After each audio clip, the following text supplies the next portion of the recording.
Hey, everybody, Mike Matarazzo here. Welcome to season 2 of Kitchen Brain Podcast. Finally, season 2 is here. I couldn't be more excited about it. I talked about putting up season 2 back in March, and needless to say, lots of things have happened over the last year. A lot of exciting things. It's all good stuff, but plenty of things have come about, and I've started some things that are new and exciting. And here we are in October, and finally getting out season 2 of Kitchen Brain. And I really couldn't be more excited about the season. And this episode is, I don't have a guest for this episode. I wanted to come on by myself for episode 1, and briefly kind of give a look into what to expect for this season. It's going to be a little bit different than season 1, and I'm going to explain all that. But I've been up to some things over the last year, and I want to share a couple of them with you. So I started Be Better Culinary Perspectives. I became a certified life coach, and Be Better is a life and leadership coaching practice that I'm really proud of. And what I do is I help service-oriented professionals, mostly hospitality related at the moment, but anybody who is involved in a service-related profession, whether it's hospitality, front or back of house, law enforcement, nursing, firefighters, servicemen and women, anybody who has dedicated their professional life to serving others. uh, it's very common and easy for us to be so consumed with serving others that we often lose sight of the fact that we need to serve ourselves. And the coaching practice basically helps people in one-on-one scenarios to kind of think through their own challenges, become a little bit more self-aware, find balance between the profession that they love and are devoted to, and their personal life outside of their profession. And that's been awesome. That's been really rewarding for me, and I learn a lot about myself in the process as well. Um, Chefs for Change is a Facebook group that I started that I'm also really proud of, and really surprised and pleasantly surprised at the growth of that group. It's a private group on Facebook. We're approaching 1,800 members, and it's a really great community of chefs or former chefs that realize the need for change in many aspects of our profession, whether it's leadership style, culture and environment, mindset, mental health, self awareness, self care, all these things that ultimately are contributing to some of our challenges that we face now in the restaurant and hospitality industry, staffing challenges, and beyond. So that's something, Chefs for Change. Check it out if you're not already in there. Check it out on Facebook. You can join, and I think you'll find a lot of support. I think you'll find that you're not alone in a lot of the challenges that you have.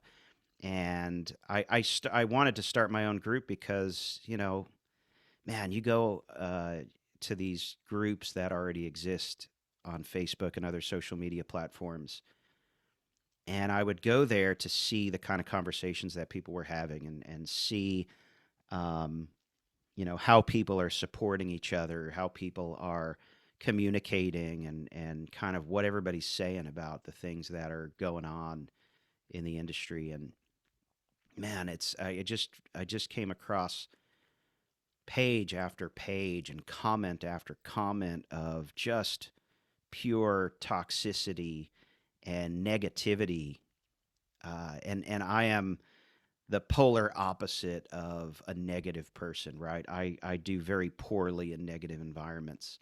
Um, I just don't have any use for negativity in my life, and I've always run from it.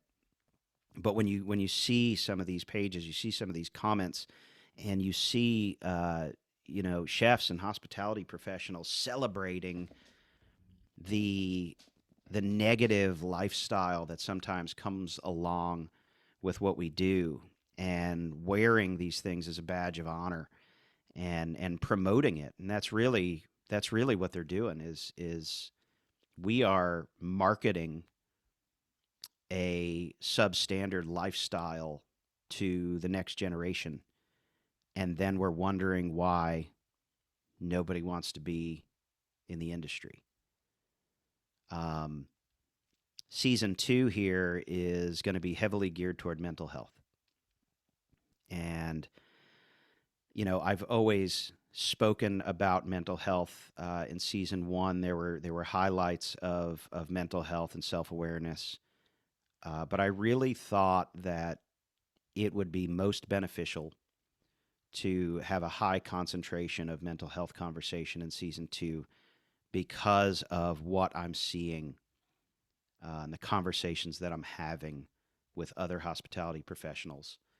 And there is not a lot of awareness for the resources that are available to us when we're faced with challenges.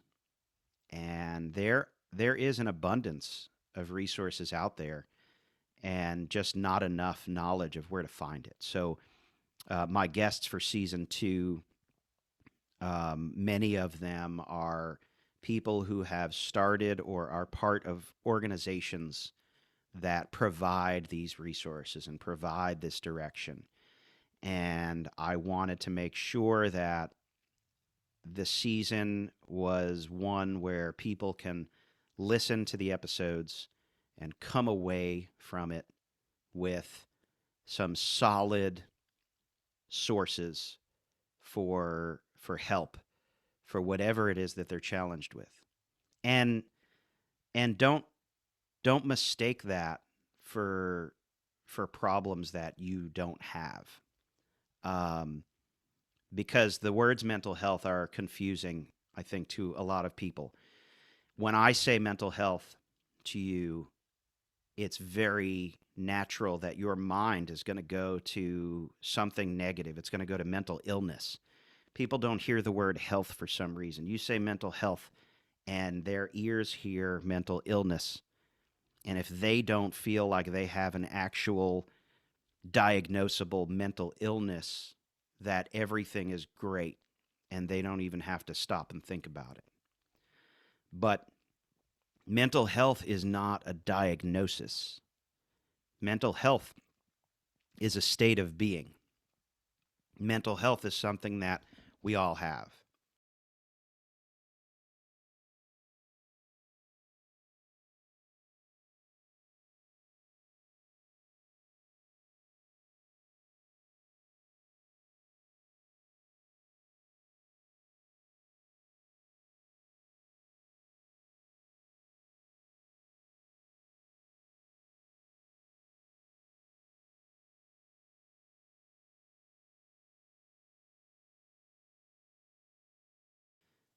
It's just like physical health, right?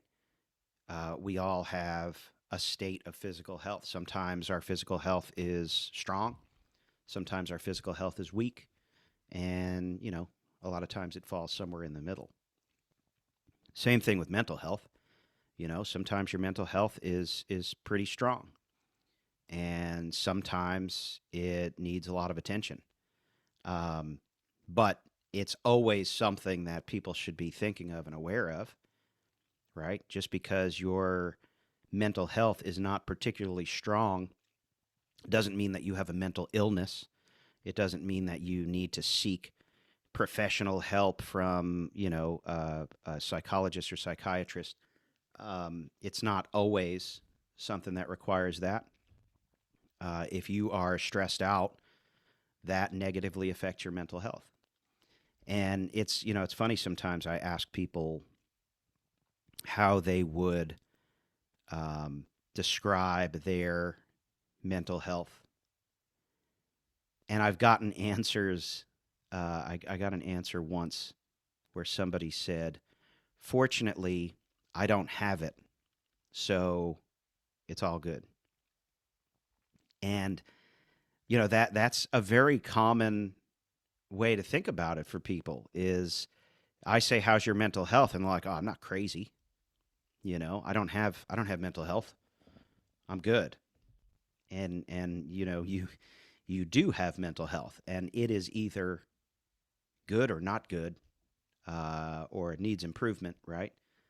But we need to put more time into realizing that and being self-aware, right? If you're angry and negative most of the time, what is causing that? What is it that needs to change to make you more positive about things? That's starting to be self aware. That is starting to get to the root of the challenges that you're having, right? Um, you know, the reason why I started the life coaching thing and started Chefs for Change and started researching and talking about mental health and the environment in which we provide to our teams, um, and culture and all those things. I, a few years back, I showed up to take the Certified Master Chef exam. And this was kind of, a lifelong journey as it normally is for people. It's an 8 day long test, and only 70 something people have ever passed the test, and it's really difficult to get through. And I got to a point in my career where people who are certified master chefs were you know mentors of mine, and I was kind of given the nod, so to speak, to you know get ready to take the test, and I did, and I got ready, and I got ready the only way that I knew how, the way that I had been programmed to prepare for things like this. Um, I did a lot of competing earlier in my career. Went to the Olympics in Germany in 2008 with the regional Olympic team. Um, competed for Chef of the Year in 2010. I was very successful with a lot of my competition journeys. And the only way that I knew to get ready for that was, what most people do. And you buckle down. You tell your loved ones that you're, not going to be around much for a while. You focus, get tunnel vision, and just focus on the goal. Um, and you put your head down and you push. And that had always proven to be successful for me. So I kind of employed the same mindset for getting ready for this exam, right? But fast forward, I'm at a different stage in my life than I was when I was competing regularly, and I didn't go about the journey to get ready for this exam the way that I should have. I made a lot of errors in my preparation, and the errors that I made um, were not related to food knowledge or cooking practice or research or any of that. The mistakes that I made were related to myself, how I ignored anything and everything that I was feeling during the journey to get ready for that exam. And ultimately, to kind of make a really long story short, after day 2 of the exam, I withdrew myself because I had suffered a fairly significant breakdown. Um, and, I don't blame anyone or anything for that event other than myself, and ignoring signs leading up to that test that, um, had I stopped to think about them, had I stopped to be self-aware and address the challenges that I was having mentally leading up to it, I might have been successful in that endeavor. And you know, the story is much longer and more detailed, but I went to speak. I was invited to speak at the Chef to Chef conference in Charlotte, North Carolina. I believe it was in 2019, and I decided they asked me to speak about the challenges of recruiting. Oddly enough, and I decided to talk about the fact that we tend to market our profession in a negative way. We market our profession to the next generation subconsciously by posting celebrations of a toxic lifestyle and sleeping on prep tables and in booths of dining rooms and eating hunched over behind the line as quickly as possible just so you can eat something. All of these things that have happened, still happen. I get it. Sometimes it was fun. Some of the best meals that we've eaten were behind the line, and I get all that, right? So high five. um, Fast forward to a new generation that doesn't really seem to be interested in any of that. They don't care. They're not impressed. It doesn't excite them. It doesn't have the same nostalgia for them as it does for us. And when I was on stage, I decided that I was going to tell the story of my CMC exam journey in detail to 300 strangers. And I didn't leave anything out. I was very transparent. I was very vulnerable. I spoke in a very detailed way about the things that happened to me mentally and physically, um, all the way up until the point that I crumbled. And the thing is, I got off stage after that talk, and I thought that I was going to get off stage and go grab a cup of coffee and come back into the room to watch the next person present um, their thing. And when I got around to the front of the stage, there was a line of people in front of me, strangers, chefs, uh, grown men and women who I've never met before that were, some of them, in tears, not because of my story, but because of their own story. And strangers started to tell me in the middle of this auditorium what their challenges were. And that's when I realized that this is a really big issue and something that I just triggered in a whole room full of people that I've never met before just by opening up about some of the challenges that I've had. And that was really kind of the driving force for starting all of this. And today we're in a time where we are all we talk about is the staffing issue, right? Um, Nobody can find staff. I know, I'm not immune to it where I am. Um, but it's I think it's really important to underscore the fact that we had issues with staffing before the pandemic. Okay. And I think the danger that we face right now is that the pandemic is making us forget that this was a problem that existed a decade ago and has not done anything but get worse over the last 10 years. Now, COVID was a catalyst for it. COVID exposed our challenges. 2.5 million restaurant workers completely left the industry in 2020.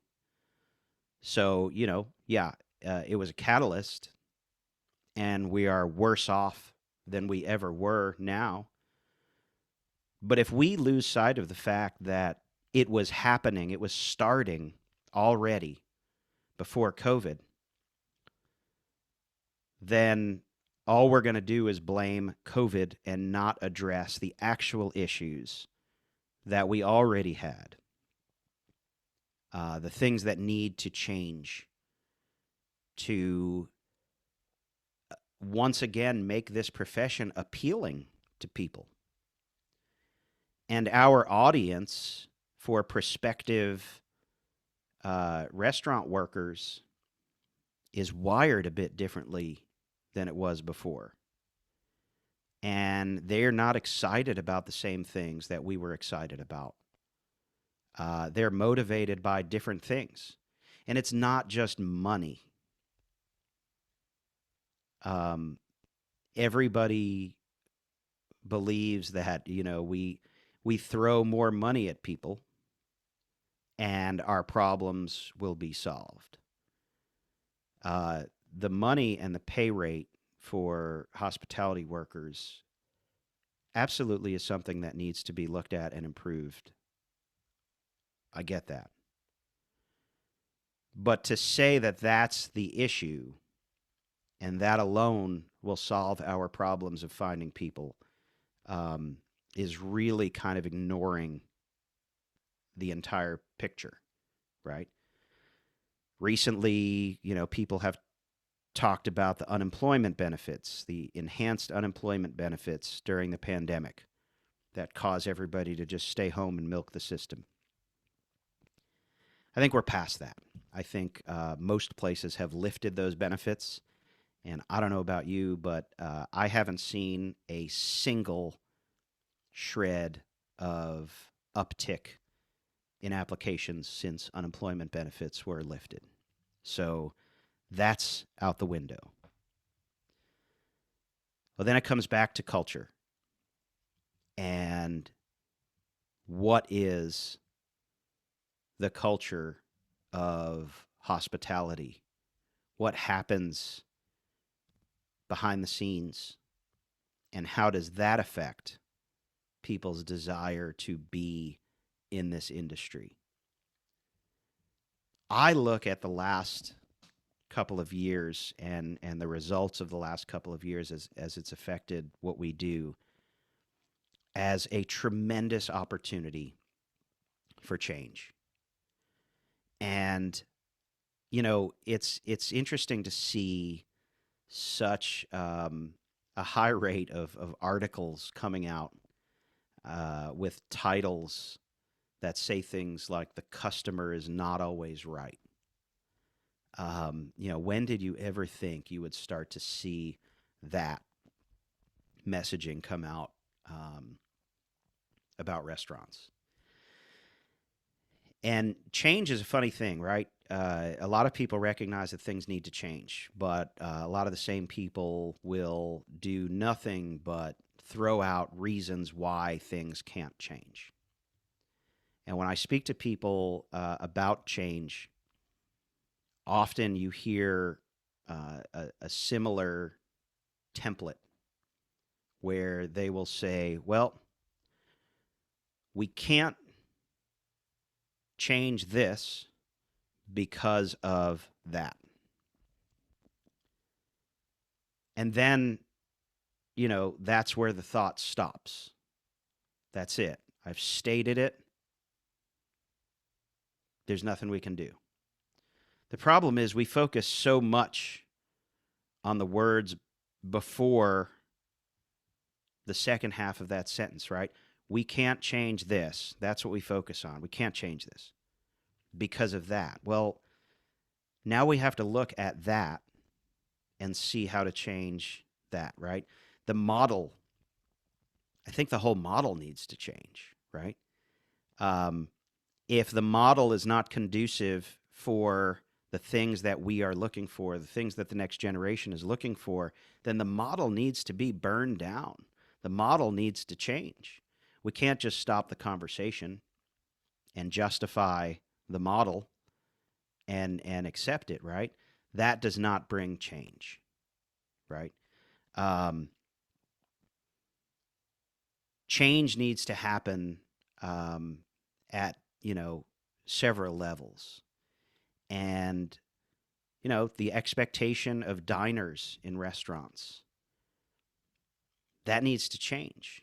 A lot of people say, well, we can't operate a restaurant like this because everybody coming in the door expects that. Well, then we need to look at that and change the expectation. Now, how we do that? Well, that's the conversation that we need to start having. How do we change the culture and the expectation of diners, right? The template that we currently have in the industry is severely broken, and it needs to change. And that's really what all this is about, right? How do we attract people to this profession? Well, first we have to ask ourselves what it is that's making them uninterested in the profession. And it's a lot of things. Money is one of them, right? Um, but, some of us have remedied that and gone to great lengths and great expense to increase wages in hopes that that would bring an influx of applications to our doorstep. And it didn't happen. So it goes back again to culture. The places that are working really hard to create unique and different positive cultures within their operation for their teams, to provide benefits outside of the normal medical, dental, retirement plan, um, you know, places that already offered those still have work to do. Um, because you can get those in almost any occupation, right? I would say that's a baseline of expectation. But what else do you offer, right? So here's an idea. This industry is inherently stressful, and that is not, it's not going to change, right? The things that we are tasked to do, we provide a product for people that is 100% from scratch, made by hand, made to order by people every day. That comes with some level of stress. And yeah, I'm not under any delusions that we can turn the hospitality industry into an industry that doesn't carry stress. But since we know that the people who work so hard for us every day are up against that stress as a result of what they do for us, I don't think we can just say, well, that's what they signed up for. That's what it is. Suck it up. Maybe they're not cut out for this. Well, that's not working anymore, right? I think it's pretty obvious that mindset, that reasoning, um, is not doing it for us. Because guess what? Nobody's applying.